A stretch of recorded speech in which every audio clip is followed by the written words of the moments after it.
Welcome to the final part of CAST's UDL Guidelines Explained. Part 4, The Why of Learning. The last of the three brain networks involved in the learning process is the affective network, which relates to how we engage with learning, what motivates us to learn, and to keep going throughout the learning process. Naturally, there's a lot of diversity in why each of us learn. I have this icon of a checklist because some people are motivated by having tangible tasks to complete. This alarm clock represents the importance of timing for some learners. Too much or too little time can cause them to disengage. Others are motivated to engage with learning that helps them achieve long-term goals, which is why a graduation cap is pictured here. The speech bubbles refer to how some of us are motivated by collaboration and discussion. Those social aspects of learning are what keep us engaged. My last image is of a trophy, because many learners are interested in rewards, either tangible or intangible. There are others, of course, but you get the idea. The strategy for addressing those differences is to provide multiple means of engagement. This means that it is important to provide options for recruiting interest, for sustaining effort and persistence, and for self-regulation. Let's dig a bit deeper into these three areas. First, provide options for recruiting interest. By default, we tend to assume that what gets our attention is what will get the attention of our students, but this is often not the case. One strategy that engages learners is to provide choices. Can students choose the way they receive your content, the way they're assessed, or the way that they participate in your class? Allow for choices whenever possible.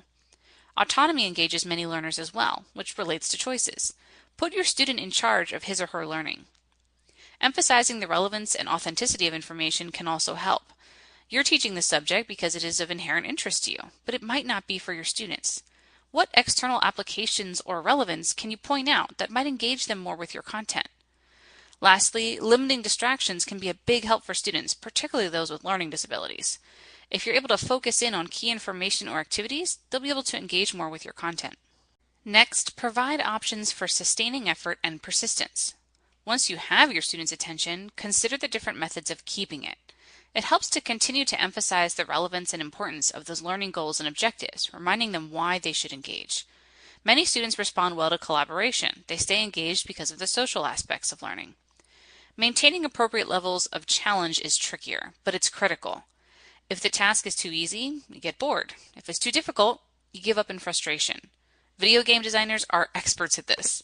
However, I personally think the most important strategy is to provide lots of feedback, offering praise, constructive criticism, next steps, reminders, etc., to help learners stay engaged. Our final strategy is to provide options for self-regulation. You can do this by promoting strategies for maintaining motivation. Help them learn how to keep themselves engaged when learning activities get tough. Teaching and supporting personal coping skills is important too. For example, some students get frustrated with group work and just want to check out. So many instructors include videos, tips, or other resources along the lines of how to survive group work to better equip students to handle that struggle that's involved in learning. And of course, promoting self-assessment and reflection activities is a big help as well, often providing the opportunities for those earlier two tips. Encourage students to be more aware of their own engagement with learning. Let's look at a few practical examples. One popular approach is to have students create their own project plans or proposals. So instead of just assigning an essay in which students are to explain the primary causes of World War II, tell them to plan their own demonstration of that learning objective. They can choose to write a traditional essay, create a web page, produce a video, or any other format. This helps provide those multiple means of action and expression that we discussed in Part 3, but it also emphasizes student choice and autonomy.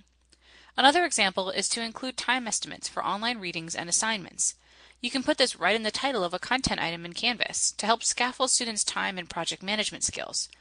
You could also try pairing your assessment with an external motivation, like a national essay contest or maybe an upcoming student research conference. All of these are ways that you can engage different kinds of students in your instruction. Your turn. What experiences have you had with providing multiple means of engagement?